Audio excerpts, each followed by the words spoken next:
La película La Patagonia Rebelde habla de algo que tiene mucho que ver con la historia. Habla de un momento bastante dramático del gobierno de Irigoyen, porque se sublevan los ovejeros patagónicos, que estaban en condiciones de una gran precariedad. Habían sido despedidos muchos, pero para que veas, por ejemplo, las reivindicaciones de ellos tenían que ver con pedir un catre para no dormir en el suelo y una vela por día para poder iluminarse de noche. Esas eran las reivindicaciones que eran respondidas con la represión con que fueron respondidos. O sea, a partir de ahí Irigoyen le da participación al ejército, al coronel Varela, quien lleva adelante una represión realmente atroz, con muchos muertos, una masacre, digamos, que luego pagará con Kurt Wilkens, que era un anarquista extranjero, alemán, austríaco, no me acuerdo qué era, que lo asesina a Varela en la calle, ¿no?, como represalia de eso. Sí. Recién hablábamos que era un hombre de pocas palabras, pero la cantidad de medidas importantísimas para nuestro país que ha hecho en sus dos presidencias, bueno, son muchísimas. ¿Cuáles crees que son las más destacadas hoy, 80 años después, ¿no? Bueno, en primer lugar, el reconocimiento y la legalización de los sindicatos. El movimiento obrero vivía una especie de estado de clandestinidad permanente, digamos. No estaba admitido formalmente como parte del sistema institucional. La primera vez que entra una delegación sindical a la Casa de Gobierno es con Irigoyen, que, si mal no recuerdo, era la de la Unión Ferroviaria, o la Fraternidad de los Maquinistas, pero era del gremio ferroviario. Después haber profundizado la reforma universitaria, que significó un cambio sustantivo en el sistema de educación superior. Hasta ese momento las universidades nacionales eran confesionales y estaban en manos y administradas por los jesuitas, y tenían además un sistema oligárquico de renovación de las cátedras, etc. Se produce el movimiento de la reforma universitaria, que lo recordó la presidenta hace poco en el 400 aniversario de la Universidad de Córdoba, que fue el epicentro.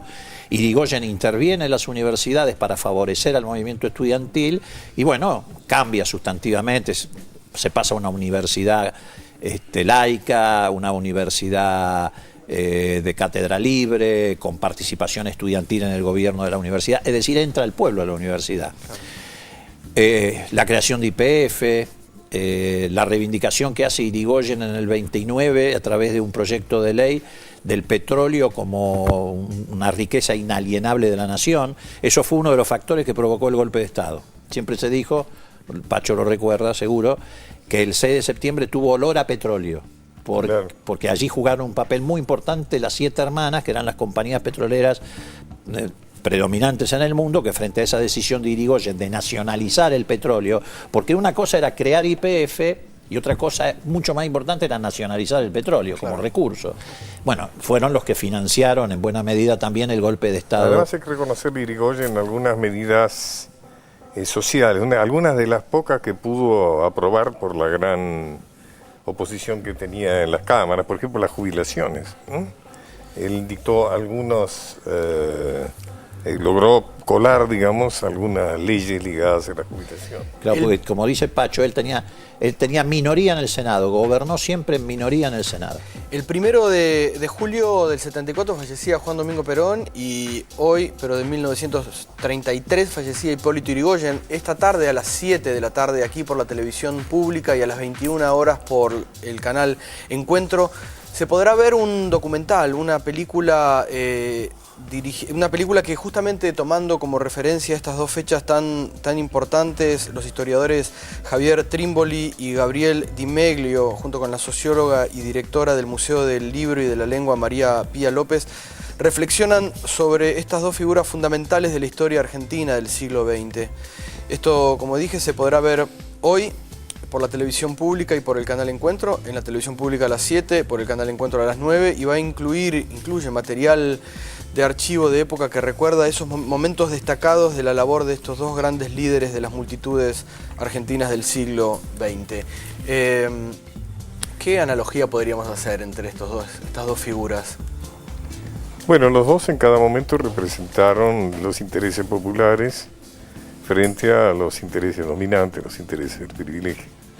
y de alguna manera lo pagaron caro, o sea, ¿no es cierto?, con derrocamiento, con prisión en ambos casos, ¿no? Digamos, quizás puede identificarse más a Irigoyen con los sectores medios y a Perón con los sectores populares, los sectores del trabajo, en función de lo que iba pasando en nuestro país, ¿no? Pero los dos se enfrentaron valientemente, digamos, por eso dejaron memoria, ¿no es cierto? Dejaron memoria porque el pueblo los recuerda con gratitud y con amor, ¿no? Bueno, Pacho y Leopoldo, les agradecemos mucho a los dos. Yo necesitaría igual unas palabras de Leopoldo sobre también cuál sería algo, así como lo que respondió Pacho, sobre la analogía que vos harías entre estos dos personajes tan importantes de la historia. Sí, probablemente no haya una analogía si los analizamos como individuos, pero sí hay un puente que los une. De hecho, el peronismo, como bien dice Pacho, representó un sector social diferente de acuerdo a la evolución histórica de la Argentina, pero también tuvo una raíz irigoyenista muy importante, muy importante. El propio Perón reivindicaba a Irigoyen y además Perón recibió el aporte... El peronismo no hubiera sido posible sin el radicalismo. Claro, exactamente. Y recibió el aporte político, filosófico de Forja, que con Jaureche a la cabeza, etcétera, fue un elemento esencial. Que eran radicales. Claro, en la formación del peronismo. Es más, Perón le ofrece la candidatura a vicepresidente a un dirigente radical que se llamaba Amadeo Sabatini, que era un gran dirigente del radicalismo de Córdoba, y se la rechaza. Y sin embargo Perón, cuando gana, triunfa con un vicepresidente radical que se llamaba Quijano, que era un dirigente radical de Corrientes. La fórmula fue Perón-Quijano. Era Perón y un dirigente radical. Así que imagínate vos la ligación histórica que había entre un movimiento y el otro. Ahora sí, gracias entonces. Gracias a los dos. Muchísimas gracias, un placer repasar la historia junto a ustedes.